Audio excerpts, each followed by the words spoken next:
வணக்கம் நண்பர்களே. அக்டோபர் மாதம் 20ஆம் தேதி திங்கட்கிழமை 2025 கூத்தாடிவட்டை அன்பர்கள் நண்பர்களுக்கு பணிவான வணக்கங்கள்.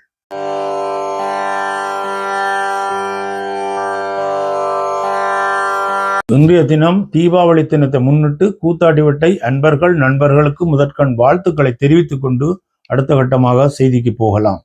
இன்றைய செய்தியில இசாரா செவ்வந்தி பற்றிய ஒரு புதிய தகவல் ஒன்று கிடைச்சிருக்குது. அந்த தகவலை இன்றைக்கு பார்க்கலாம் செய்தியாக.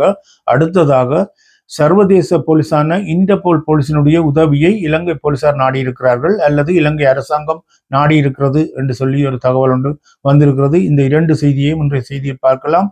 கூத்தாடிவட்ட யூடியூப் சேனலை புதிதாக வந்து பார்க்கிற நண்பர்கள் தயவு செய்து சப்ஸ்கிரைப் செய்து ஒரு லைக் கொடுத்து தொடருங்கள் என்று கேட்டுக்கொண்டு இப்பொழுது செய்தியை பார்க்கலாம். இசாரா செவ்வந்தி எல்லாருக்கும் தெரிஞ்ச ஒரு ஆள் தான்.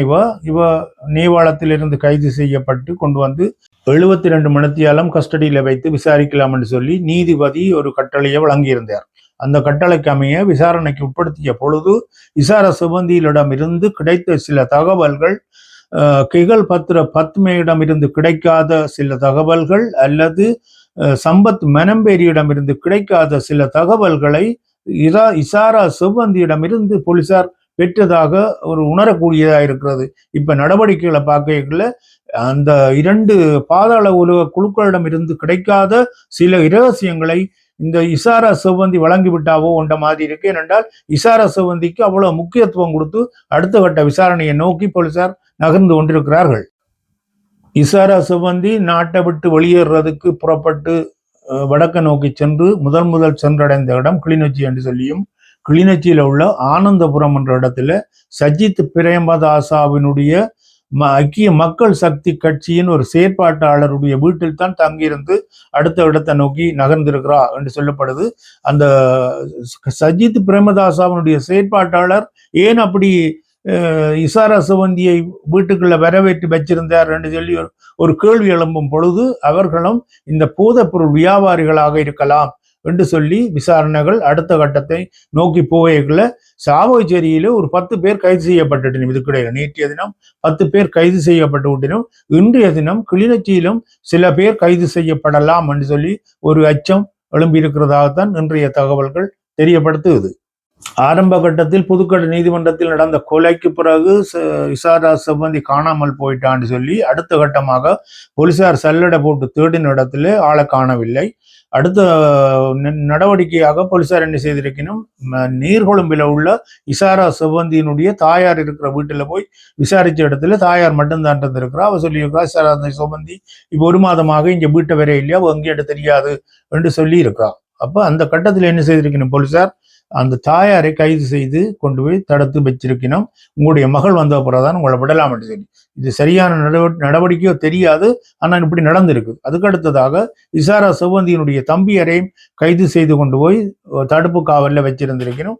அந்த தடுப்பு காவலில் வச்சிருந்த தாயார் இப்பொழுது ஒரு நோய் வாய்ப்பட்டு சிறைக்குள்ள மரணமாகி விட்டா என்று சொல்லி ஒரு தகவல் ஒன்று வருது.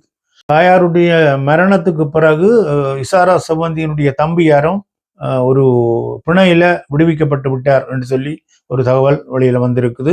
கிகல் பத்ர பத்மே மற்றது சம்பத் மனம்பேரி இவர்கள் சொல்லாத சில விடயங்கள் அமைய இசாரா செவ்வந்தி சொன்ன தகவலின் அடிப்படையில சில தேடுதல் நடவடிக்கைகள், சில துப்பாக்கிகள், சில வியாபாரங்கள், சில போதவஸ்து கடத்தல்கள், இதுகளினுடைய ரகசியங்கள் வெளியில வந்திருக்குன்னு சொல்லி அடுத்தடுத்த கட்டமாக சில துப்பாக்கி ரவைகள் வேறு தேடுதல் நடவடிக்கைகளும் நடந்து கொண்டிருக்கிறது. அதனுடைய போலீஸ் கஸ்டடியில வச்சு விசாரிக்கப்படுவான்னு சொல்லியும், சாவச்சேரியில உள்ள அந்த தக்சி என்ற பெண் பிள்ளை அவர் ஒரு ஏமாந்து போனார், வெளிநாட்டுக்கு போறதுக்கு ஒரு ஆசையை காட்டித்தான் இவர் கூட்டி கொண்டு போயிருக்கணும், உன்னுடைய பாஸ்போர்ட்டை தான் உன்னையும் கூட்டிக் கொண்டு நாங்கள் நேபாளத்துக்கு போய், நேபாளத்தில் இருந்து இசாரா செவ்வந்தி சொல்லியிருக்கிறான் நான் வெளிநாட்டுக்கு போயிடுவேன், போய் இத்தாலியோ அல்லது இங்கிலாந்தோ எங்கேயோ ஒரு இடத்துல போயிருந்து கொண்டு உடனடியாக பாஸ்போர்ட்டை திருப்பி உனக்கு அனுப்புறேன், அந்த பாஸ்போர்ட்ல நீ திருப்பி ரவல் பண்ணி நீ வெளிநாட்டுக்கு வந்து சேரலாம், அதுக்கான செலவுக்கான காசுகளையும் தாங்கள் தெல்லாம் என்று சொல்லி ஏமாற்றித்தான் கூட்டிக் கொண்டு அந்த பழைய சேர்ந்த இளைஞரும் இந்த இசாரா செவ்வந்தியாக்களும் அந்த பிள்ளையை தக்சி என்ற பிள்ளையை மண்டைய கழுவி தான் கூட்டிக் கொண்டு போயிருக்கிறோம் என்றது இன்றைக்கு போலீஸ் விசாரணையில் தெரிஞ்சிருக்குது. அதனுடைய இந்த சாவச்சேரி பிள்ளை கிட்டத்தட்ட ஓரளவு விசாரணைக்கு பிறகு விடுவிக்கப்படுவா என்ற மாதிரி நம்பக்கூடியதா இருக்கிறது. அடுத்ததாக இந்த ஒழுங்கமைக்கப்பட்ட குற்றவாளிகள் நிறைய பேர் வெளிநாடுகளில் இருக்கணும் என்று சொல்லி இப்போ எல்லா தகவல்களும் வந்தது. நானும் ஒரு ஒரு வீடியோவில் சொல்லியிருந்தேன். நான் 25 பேர் அங்கே வெளிநாட்டில் இருக்கணும், அவர்களை கொண்டு வரதுக்கு இலங்கை அரசாங்கம் முயற்சி செய்யுது என்று சொல்லி. அதை விடவும் இன்னொரு 10 பயங்கரமான ஆக்கள் இங்கிலாந்தில் தங்கியிருக்கிறதாகவும் அவர்களை வெளிநாட்டுக்கு போறதுக்கு உதவி செய்தது ஸ்ரீலங்கா பொதுஜன பெரமுன கட்சியை சார்ந்தவர்கள் தான் உதவி செய்தவர்கள் என்று சொல்லியும், பொதுஜன பெரமுன கட்சி ஆட்சியில் இருக்கும் பொழுது, அந்த நேரம் நான் நினைக்கிறேன் கோத்தபாய ராஜபக்ச ஜனாதிபதியாக இருக்கும் பொழுது அந்த அரசாங்கத்தில் விளையாட்டுத்துறை அமைச்சராக இருந்தவர் நாமல் ராஜபக்ச விளையாட்டுத்துறை அமைச்சராக இருக்கும் பொழுது ஒரு குறிப்பிட்ட தொகையினரை வெளிநாடுகளுக்கு விளையாட்டுக்காக அனுப்பப்பட்டது. அந்த நேரம் அந்த விளையாட்டுத்துறை அமைச்சு தான் அந்த கையில் எடுத்து அவர்களை அனுப்பி வைத்தது என்று சொல்லி இன்றைக்கு சொல்லப்படுது. அதுல போனவர்கள் அத்தனை பேரும் திரும்பி வரவில்லை. அதுல 10-15 பேர் திரும்பி வராமலுக்கு அவர்கள் அப்படியே இங்கிலாந்தில் தங்கிவிட்டார்கள் என்று சொல்லியும் மிச்ச பேர் தான் திரும்பி வந்தவர்கள். அந்த நேரம் அரசாங்கம் இருந்ததெல்லாம் பொதுஜன பெரமுனவனுடைய கட்சி தான் அரசாங்கத்தில் இருந்தபடியால் அங்க கேட்கிற ஆக்களில் என்றபடியால் அது பூசி மெழுகப்பட்டு விடும் என்று சொல்லி அப்படியே அது மூடி விட்டப்பட்டு விட்டது. இப்பதான் அதை தூசு தட்டி எடுத்து பார்க்கும் பொழுது அந்த விளையாட்டு குழுவில் சென்றவர்களில் 10-12 பேர் இன்றைக்கும் வெளியில இருந்து கொண்டு இந்த குறிக்கப்பட்ட பாதாள உலக குழுக்களுடைய வேலைகளை செய்து கொண்டிருக்கிறார்கள் என்று சொல்லியும், முன்னிய பயங்கரமான குற்றவாளிகளாக அவர்கள் இருக்கிறார்கள் என்று சொல்லியும் அவர்களை உடனடியாக நாட்டுக்கு திரும்பி அழைத்து கொண்டு வர வேணும் என்று சொன்னால் இன்டர்போல் போலீசினுடைய உதவியை நாடித்தான் அதை செய்யலாம் என்றபடியால் இலங்கை அரசாங்கம் இன்டர்போலுடைய உதவியை நாடி இருக்கிறது. இது நேரடியாக ஜனாதிபதி தலையிட்டு சில கட்டளைகளை பிறப்பித்திருக்கிறார் என்று சொல்லியும் ஒரு தகவல்கள் சொல்லுவது.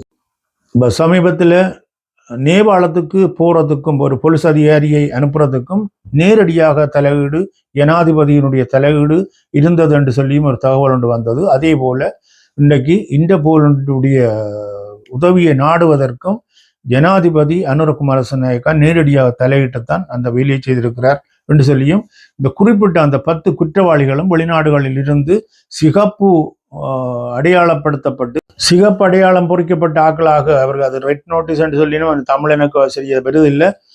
அவர்கள் அந்த சிகப்பு அடையாளப்படுத்தப்பட்டவர்களாக அவர்கள் இலங்கைக்கு திருப்பி கொண்டு வரப்படுவார்கள் விரைவில் என்று சொல்லித்தான் இன்றைய கடைசியாக கிடைக்கிற தகவலின்படி அப்படி ஒரு தகவல் கிடைச்சிருக்கிறது. சரி நண்பர்களே, இந்த செய்தியை இதோட முடிச்சு கொண்டு இன்னொரு செய்தியை சந்திப்போம்.